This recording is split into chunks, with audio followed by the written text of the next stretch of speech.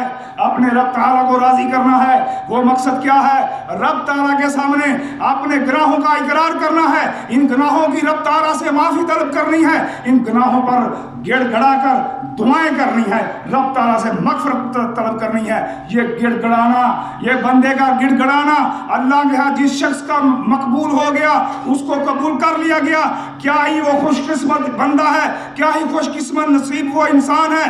50,000 سال کا دن ہوگا، ہولناکی میرے بھائیوں، قیامت کے ہولناکیوں سے آپ واقف، گاہے بگاہے آپ سنتے رہتے ہیں۔ یہ بندہ رب تعالیٰ کے یہ جو گڑ گڑا کر رونے والا ہے، اگر اس کا مقبول ہو گیا اس کا گڑ گڑانا، تو میرے بھائیوں اس کا کیا مقام ہے؟ نبی علیہ السلام ارشاد فرماتے ہیں یہ بندہ رب تعالیٰ کے عرش کے نیچے ہوگا، اس کے سائے کے نیچے ہوگا جس دن کوئی سایہ نہیں ہوگا۔ یہ تنہائیوں میں گڑ گڑانے والا، یہ رب تعالیٰ کے خوف سے ڈر کے گڑ گڑانے والا، رونے والا، میرے بھائیوں اس کو کیا انعامات سے نوازا جائے گا؟ جہنم کے آزادی کا پروانہ اس کو دے دیا جائے گا، لوگوں کو دکھاتا پھرے گا۔ دنیا داری کے معاملات سے الگ تھلگ ہو کر عبادت میرے بھائیوں کتنے دن کرنی ہے؟ 1 سال کرنی ہے، 50 سال کرنی ہے، کتنی کرنی ہے؟ ہمیں یہ سننے کو آتا ہے ہمارے پیر صاحب نے ایک وضو کے ساتھ 40 سال نمازیں پڑھی۔ میرے بھائیوں کتنے دن ہمیں عبادت کرنی ہے؟ دنیا داری کے معاملات سے الگ تھلگ ہو کر نبی علیہ السلام کی سیرت کا مطالعہ کریں تو میرے بھائیوں آپ کا کیا معمول تھا؟ آپ رمضان المبارک کے آخری عشرے کے 10 دنوں کے اندر اعتکاف کرتے۔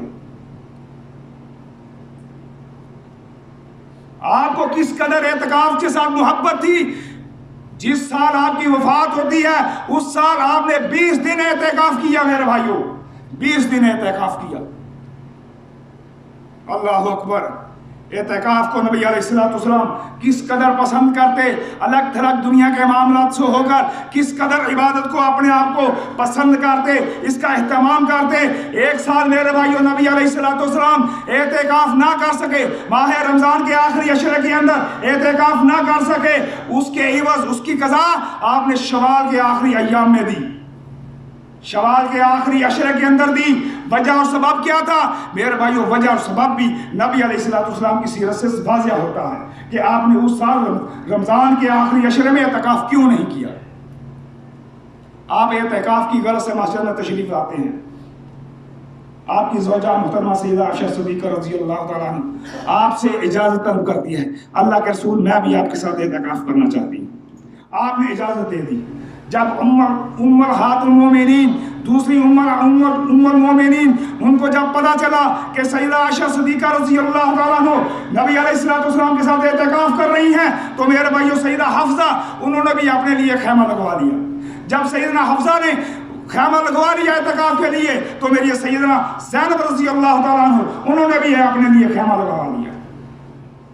جب آپ اعتکاف کی فجر کی نماز کے بعد جب آپ اعتکاف کی جگہ پر پہنچے تو کیا دیکھتے ہیں؟ وہاں پہ 4 خیمے لگے ہوئے ہیں۔ سوال کیا صحابہ کرام سے یہ 4 خیمے کس کے ہیں؟ کون لگایا؟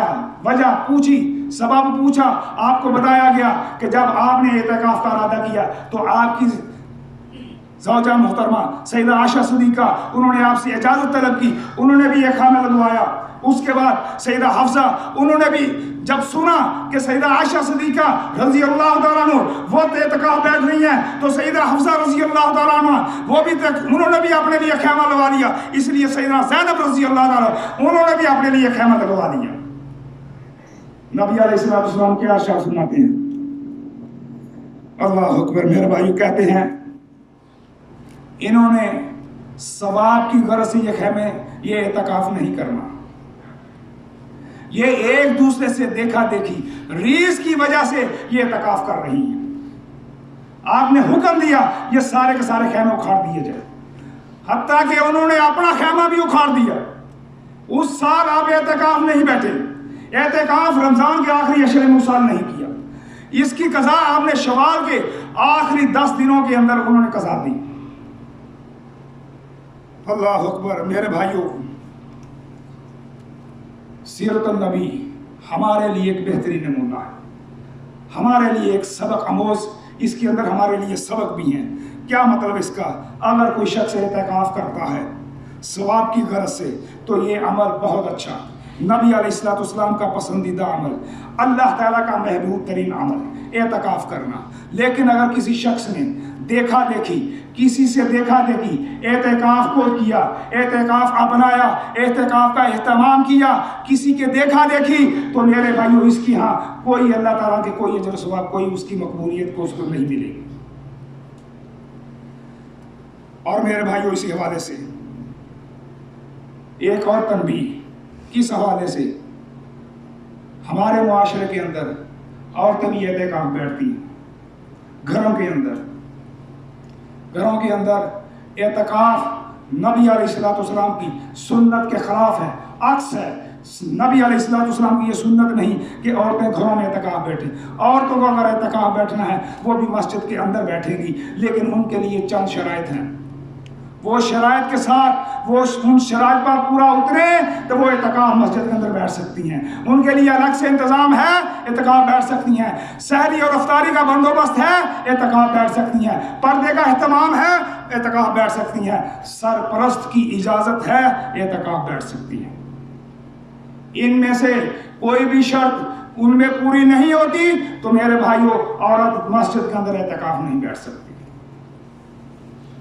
دعا ہے اللہ تعالیٰ سے سمجھ کر عمل کی توفیق عطا فرمائے۔ اقول قولی ھذا واستغفر اللہ من کل ذنب فاستغفروہ انہ ھو الغفور الرحیم۔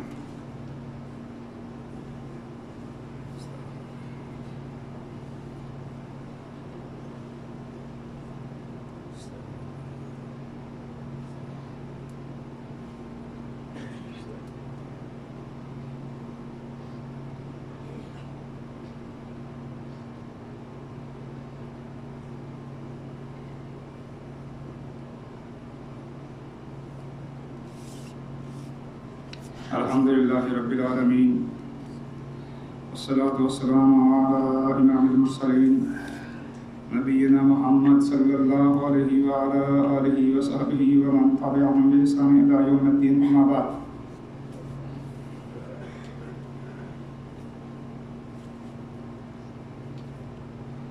عزیز بھائیو، ایک اہم موضوع کی طرف نشاندہی کرنی ہے۔ وہ کیا ہے؟ روزہ دار ایک انسان ہے، غلطیاں اور خطاؤں کا پتلا ہے۔ روزہ دار اپنے آپ کو جھوٹ سے بچاتا ہے، غیبت سے بچاتا ہے، جہلیت کے کاموں سے اپنے آپ کو روکا رکھتا ہے۔ اس کے باوجود اس سے کوئی نہ کوئی غلطی، کوتاہی ہو سکتی ہے، گناہ اور برائی اس سے ہو سکتی ہے، نافرمانی کا کام ہو سکتا ہے، زبان سے بیہودہ گفتگو نکل سکتی ہے۔ ایسی حالت میں میرے بھائیوں، روزہ جو اپنا مقصد لے کر لے کے آیا تھا لعلکم تتقون، وہ روزہ اس مقصد کو نہیں پہنچ پاتا۔ روزے کا ایک مقصد ہے اور اس مقصد کو بہت ساری احادیثیں ہیں کہ روزے کی حالت میں جھوٹ نہیں بولنا، غیبت نہیں کرنی، چوری ڈکیتی نہیں کرنی، برائی کا کوئی بھی کام ہے وہ اس سے اپنے آپ کو روکا رکھنا ہے۔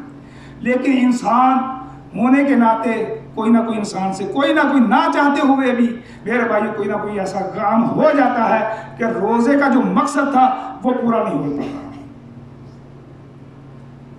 روزہ عیب دار ہو جاتا ہے، اس کے اندر عیب رہ جاتا ہے۔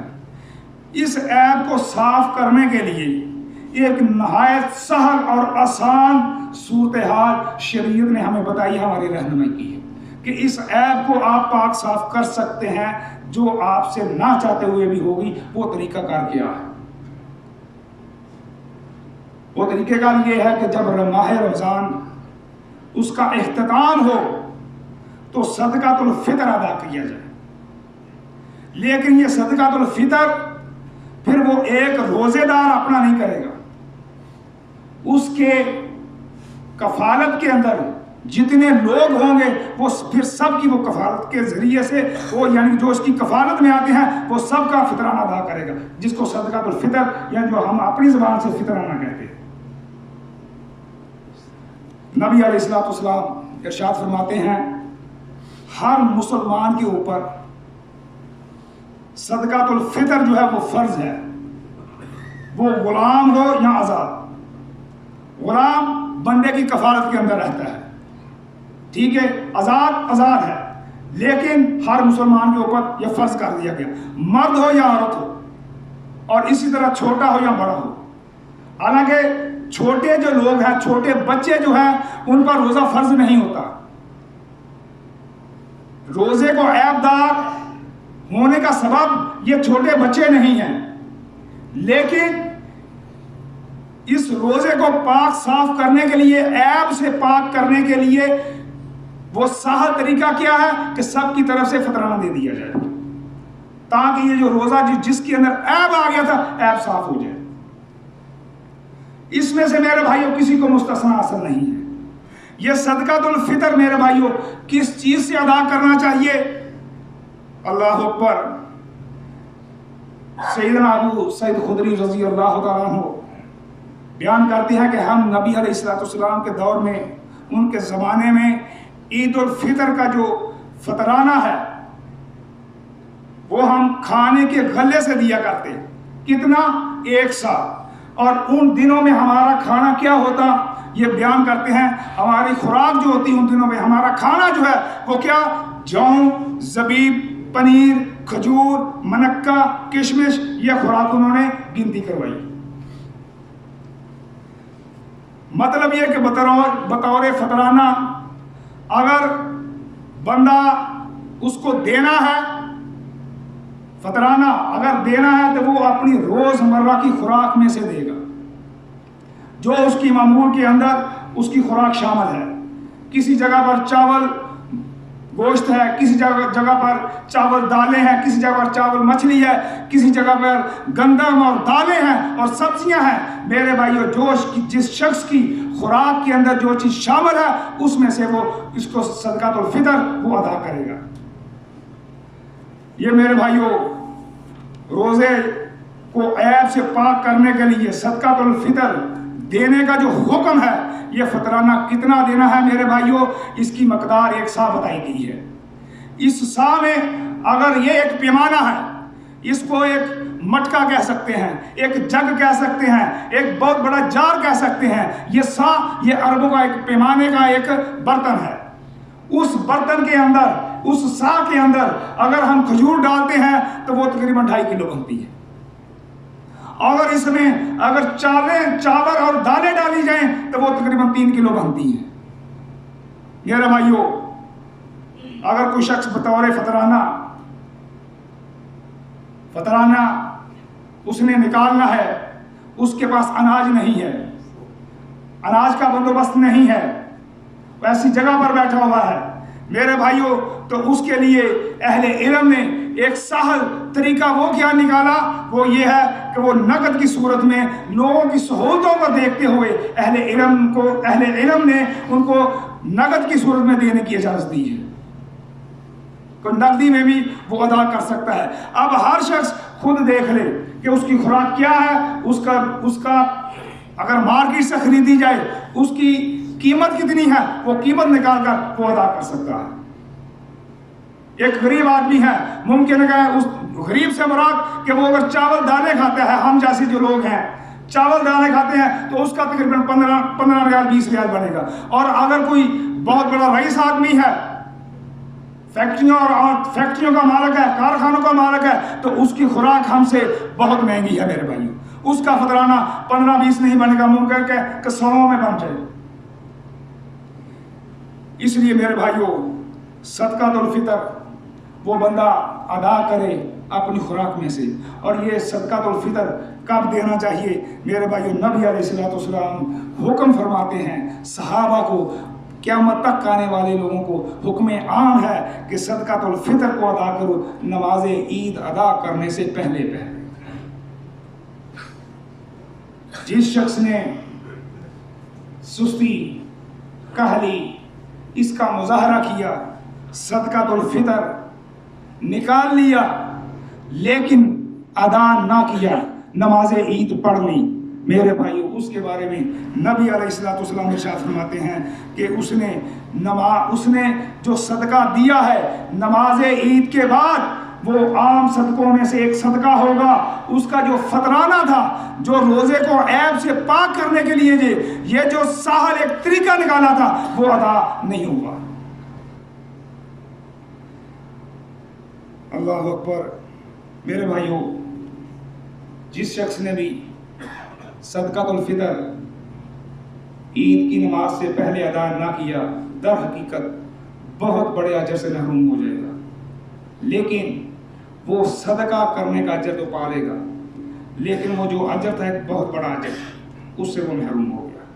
لہٰذا اس بات کو ذہن نشین رکھیے گا کہ صدقۃ الفطر ادا کرنا ہے، نماز عید ادا کرنے سے پہلے عبداللہ بن عمر رضی اللہ تعالیٰ عنہ ان کا جو قول اگر ہم دیکھیں تو وہ اس حدیث کو مد نظر رکھتے ہوئے، اس حکم کو مد نظر رکھتے ہوئے ایک دن پہلے 2 دن پہلے ہی صدقہ دے دیا کرتے تھے، صدقۃ الفطر جس کو ہم کہتے ہیں۔ 1 دن 2 دن پہلے ہی وہ دے دیا کرتے تھے تاکہ کہیں اس کی زد میں نہ وہ آ جائے، اپنے آپ کو بچاتے تھے۔ دعا ہے رب تعالیٰ سے ہمیں سمجھ کر عمل کی توفیق عطا فرمائے۔ اللہ تعالیٰ سے دعا ہے ہماری مغفرت کرے، ہمارے روزے قبول کرے، ہمارا صیام قیام اللہ تعالیٰ اس کو قبولیت کا شرف دے، ہمارے صالح اعمال جو ہیں اللہ تعالیٰ ان کو بھی قبولیت کا شرف عطا کرے۔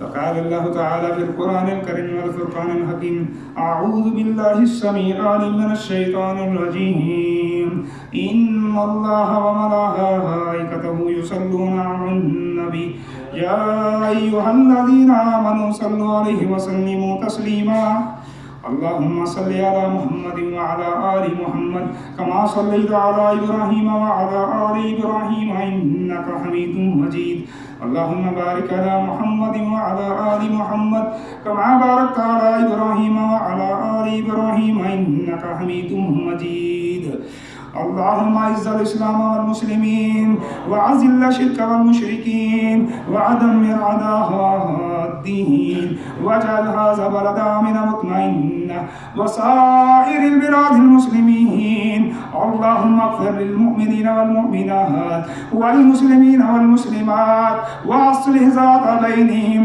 والف بين قلوبهم واجعل في قلوبهم الايمان اللهم حسبنا حسابا يسيرا اللهم حاكم علم الجهاد اللهم انصر المجاهدين في كل مكان اللهم انصر المجاهدين في كل مكان اللهم اجرنا من النار اللهم اجرنا من النار ربنا آتنا في الدنيا حسنة وفي الآخرة حسنة وقنا عذاب النار ربنا لا تزغ قلوبنا بعد إذ هديتنا وهب لنا من لدنك رحمة إنك أنت الوهاب عباد الله رحمكم الله إن الله يأمر بالعدل والإحسان وإيتاء ذي القربى وينهى عن الفحشاء والمنكر والبغي يعظكم لعلكم تذكرون اذكروا الله يذكركم وادعوه يستجب لكم ولذكر الله أكبر والله يعلم ما تصنعون